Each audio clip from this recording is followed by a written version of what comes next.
El Señor esté con ustedes. Y con tu espíritu. Lectura del Santo Evangelio según San Mateo. Gloria a ti, Señor.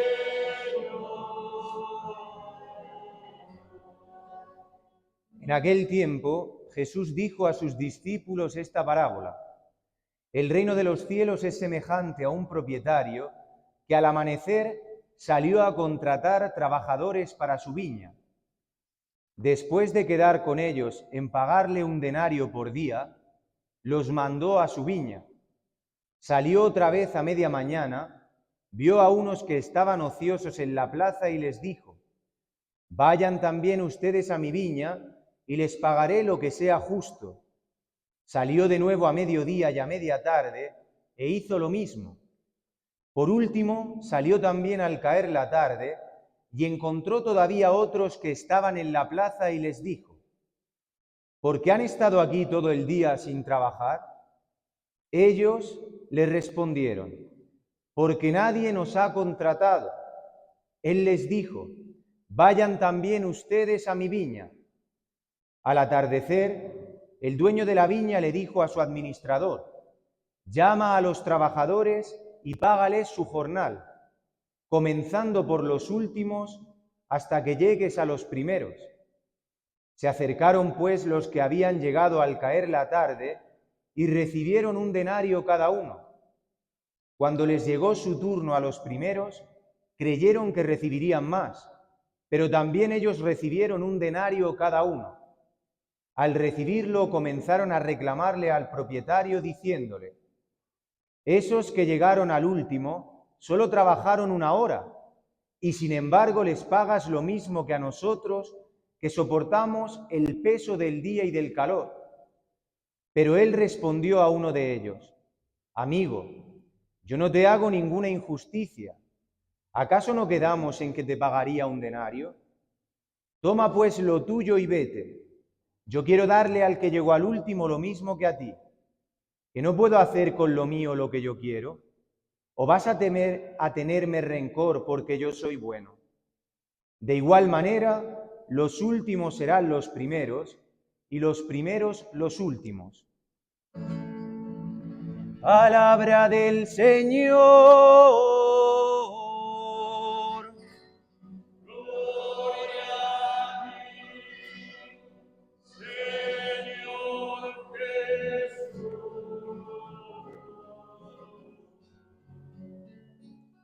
Bien, siéntense un momento, queridos hermanos. Bien, hermanos, la palabra de hoy, esta palabra es una palabra bellísima, una palabra muy bonita, como dirían en mi tierra, porque es una palabra que con una dulzura tremenda el Señor nos habla de cuál es el secreto de la vida, porque muchas veces vivimos sin sentido porque no conocemos cuál es el centro de la vida, cuál es el centro de la existencia, para qué Dios nos ha creado, y más en esta sociedad que vive muchas veces, pues eso, ¿no? Con pastillas, con psicólogos, mucha gente suicidándose, mucha gente sin sentido, familias destruidas. Pues ya desde la primera lectura del profeta Isaías, el Señor nos habla de esto. Esta primera lectura se lee en todas las Pascuas, es una palabra muy importante. Por eso se proclama en la noche de las noches, en la Pascua. Y habla el profeta Isaías aquí diciendo: mis pensamientos no son los de ustedes. Y todos los días nos confrontamos con esto, con que nuestros pensamientos muchas veces no son los de Dios. Y por eso muchas veces venimos a la iglesia con una perversidad, que es la de yo soy Dios y voy a la iglesia a que Dios haga mi voluntad. Entonces vienen maquiavélicamente a pedirle al Señor que haga lo que tú quieres. Y cuando el Señor te lleva por otro camino, pues te alejas, te enfadas, te metes en un juicio con Él, incluso vas hablando mal, ¿no? La oración no sirve para nada, la iglesia no sirve para nada. Por eso, porque tus pensamientos y los de Dios quizá van en direcciones opuestas. Y también San Pablo en esta carta a los filipenses habla de que para él la vida es Cristo, a tal punto que dice, para mí morir es una ganancia. O sea, que San Pablo tiene ganas de irse con el Señor, tiene ganas de verdad de tener este encuentro, porque sabe que ese es el sentido de su existencia.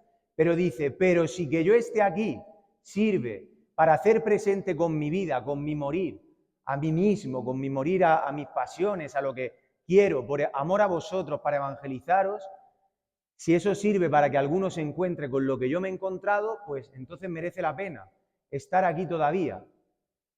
Pues todas estas lecturas tienen mucho que ver con el Evangelio. Porque el Evangelio de hoy que celebramos los 15 años de Paula, pues habla de las edades. Muchos padres de la Iglesia, San Gregorio Magno, San Agustín, cuando escuchan esta parábola, ellos dicen que esto se refiere a las edades del hombre. Cómo no todos hemos sido llamados a la misma edad. Hay unos, ¿no? Esto que habla al amanecer, que han sido llamados desde el seno de su madre. Desde el vientre ya han nacido en la Iglesia, porque han escuchado sus padres la palabra en la Iglesia y lo ha ido recibiendo desde el seno y ya ha nacido dentro de la Iglesia. Y luego hay otros que son llamados en la adolescencia o en la edad de la juventud. Ya hay otros que son llamados ya más en la madurez, incluso hay gente que es llamada a la última hora. Eso es lo que dicen los padres. También hay otros que dicen que se corresponden con las etapas de la historia de la salvación, ¿no? Como desde Abel hasta Noé, de Noé hasta Abraham, de Abraham a Moisés, de Moisés a Cristo y de Cristo hasta nuestros días. Pero esta palabra puede ser que tiene un campo semántico muy grande, se puede entender de muchas maneras. Esta palabra hay que aterrizarla, hay que entenderla, porque es una palabra muy profunda que tiene las reminiscencias y los paralelos de otros evangelios de la Escritura. Esta palabra de hoy aparece este jefe, este dueño de la viña, que va saliendo y va contratando, ¿no? Y manda a los primeros y les dice esto, se ajusta en un denario. Les ha dicho, os pagaré un denario, y luego a los que van después les dice, os pagaré lo que sea justo. Y al final del todo se encuentra con estos, ¿no? Con estos que estaban ociosos y que al final los contrata. Y a la hora del pago, cuando todos ven que han recibido lo mismo, estos, movidos por la envidia, dicen, oye, ¿que nos vas a pagar lo mismo? Pues esto nos puede pasar a nosotros, hermanos, porque ¿qué quiere decir esto? ¿Qué es estar en la viña del Señor? ¿Qué es trabajar en la viña del Señor? No sé si os acordáis de este evangelio del hijo pródigo. Hay dos hijos, uno que decide tomar su herencia y dilapidarla, gastársela en pecar, en vivir la vida, y al final esta experiencia que tiene es necesaria para que vuelva a la casa del Padre, pero ahora sí de una manera diferente, dándose cuenta de lo que ha perdido. Y sin embargo hay otro hijo que se queda en la casa y que dice, o sea, yo estoy aquí contigo toda la vida y ahora a este le vas a matar el novillo cebado, yo que estoy aquí contigo. Pues eso puede ser que es lo que nos pasa a nosotros. Y por eso no cambia nuestra vida y por eso quizá estamos alejados de la Iglesia, porque tenemos la idea de que trabajar en la viña del Señor, que estar en la Iglesia, que estar en la casa del Padre, es una basura, es un aguantarse, es una camisa de fuerza que me priva de muchas cosas y que tengo que fregarme porque todavía no has descubierto el sentido de la vida, que es entrar en la voluntad del Señor. Y eso lo dice San Agustín. Puedes buscar otros amores que tu corazón no descansará hasta que no encuentre dentro de él este amor de Cristo, este amor del Creador.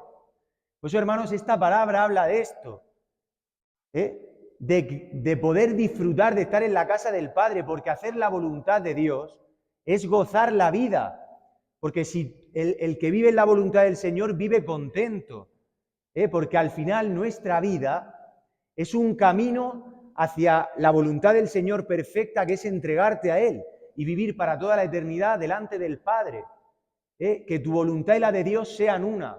Por eso yo digo, el mundo no conoce esta clave, este secreto. Por eso el mundo vive como vive. ¿Tú crees que si la gente que vive, por ejemplo, esta semana lleva una semana de divorcios, si pudiese ser un titular de la semana, diría la semana de los divorcios, todos los matrimonios que han venido divorciándose y los hijos sufriendo las consecuencias, destruidos? ¿Tú crees que estas personas creen que hacer su voluntad no es mejor que la de Dios? Pues claro, por eso se divorcian, porque piensan que haciendo su voluntad encontrarán la vida. porque creen que hacer tu voluntad y bajarte de la cruz es la alegría, la felicidad, pero al final no solo no es la felicidad, sino que te reporta una insatisfacción que cargarás. Por eso hace falta que nosotros descubramos cuál es la voluntad de Dios en nuestra vida, para que podamos entrar en ella, que no es fastidiarte en el matrimonio. Porque el matrimonio, si está Cristo, es maravilloso. Ahora, si Cristo desaparece y es una confrontación de voluntades, no se diga en la etapa de la adolescencia, de la juventud, en estos 15 años, en esta primavera. Cuando tu voluntad está lejos de la de Dios, pues la juventud hoy vive destruida. Vive nada más que para la fiesta, el alcohol, el rock and roll, el celular. Natalia, déjalo, por favor. Esto, ¿no? Para hacer la voluntad de Dios, no para hacer la voluntad de Dios, perdón, para hacer su voluntad, porque esto es lo que el mundo te vende, que hacer tu voluntad es la alegría de la vida. Entonces pregunto yo, ¿por qué jóvenes que lo tienen todo están en una tristeza profunda, no encuentran el sentido a su vida? Muchos acaban en el suicidio o acaban yendo a psicólogos. ¿Por qué? Si hacer tu voluntad es lo mejor, porque al final, tarde o temprano, llega un momento en tu vida en el que te das cuenta que hacer tu voluntad no te lleva a nada, porque es estar separado de la casa del Padre. Por eso, hermanos, aquí en la iglesia no estamos para hacer nuestra voluntad y que Dios haga mi voluntad. Muchas veces venimos solo a pedir milagros que cambien la voluntad de Dios, a pedirle que este negocio vaya como yo quiero, que esto vaya como yo quiero, y cuando el Señor no te responde, te largas insatisfecho, porque no has descubierto que estar aquí es para poder introducirte tú en la voluntad del Señor, que eso es lo que te va a hacer feliz, poder hacer la voluntad del Señor. Por eso, si tú descubrieras que esa es la alegría, dejarías de pelear con el Señor.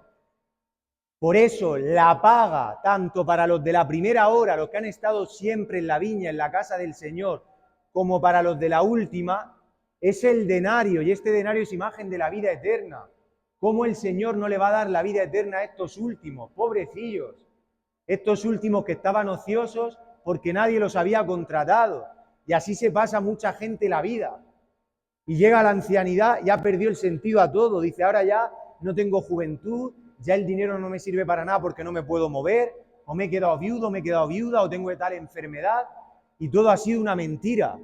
Dios me ha mentido porque no has descubierto eso.